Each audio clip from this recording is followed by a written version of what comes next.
Suppose ये RC circuit है, capacitor शुरू में कैपेसिटर पे चार्ज 0 है, इसको फुली चार्ज करना है Q इक्वल्स CE। तो इस चार्जिंग के प्रोसेस में आपको heat produced in this circuit आपको निकालनी है।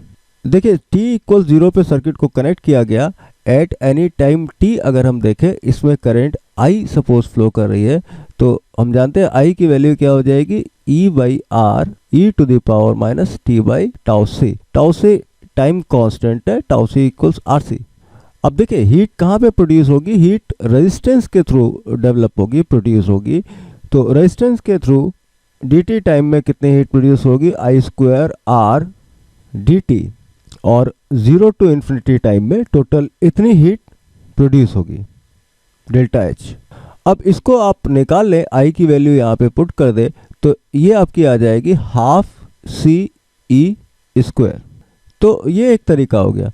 दूसरा तरीका भी है, हम कंजर्वेशन ऑफ एनर्जी से निकाल सकते हैं। देखिए टोटल चार्ज कितना पास हो रहा है, Q इक्वल्स CE। कहाँ से कहाँ पास हुआ, यहाँ से यहाँ पास हुआ, जिसमें वर्क किसने किया, वर्क बैटरी फोर्स ने किया। बैटरी के अंदर जो केमिकल फोर्स है उसने वर्क किया। ये वर्क कहाँ पे स्पेंड हुआ, खर्च हुआ, एक तो heat produce through register plus change in potential energy of the capacitor. Work done by battery क्या हो जाएगा, देखिए Q charge potential difference E के थ्रू पास हुआ, तो ये हो जाएगा Q equals CE into E equals change in potential energy of the capacitor. ये हो जाएगा ½ CE² प्लस डेल्टा H। तो यहाँ से देखिए, यहाँ से आ जाएगा आपका डेल्टा H इक्वल्स ½ CE²। तो यहाँ से हम डायरेक्टली निकाल सकते हैं बिना इस एक्सप्रेशन को कैलकुलेट किए।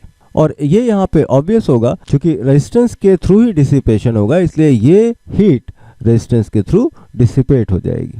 अब एक एग्जांपल ले रहा हूं मैं यहाँ पे। सपोज ये सर्किट दिया हुआ है हमको, इसमें पूछा है आपसे कि R1 के थ्रू कितनी डिसिपेट होगी।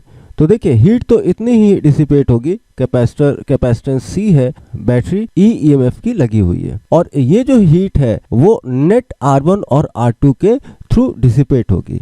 R1 R2 पैरेलल में कनेक्टेड है, तो अगर हम देखें कि किस प्रोपोर्शन में डिस्ट्रीब्यूट होगी, तो इनका पोटेंशियल डिफरेंस दोनों के अक्रॉस सेम है।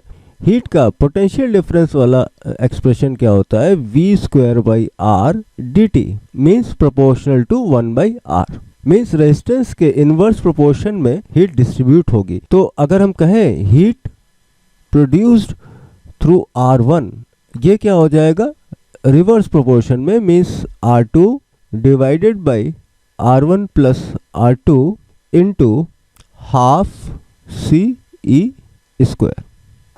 अब सपोज ये सिचुएशन ली हुई है हमने, आइडियल सिचुएशन है, यहाँ पर सर्किट में रेजिस्टेंस 0 है। एनर्जी कंजर्वेशन से हीट प्रोड्यूस निकालेंगे, यहाँ पे भी क्या आ जाएगी, ½ CE²।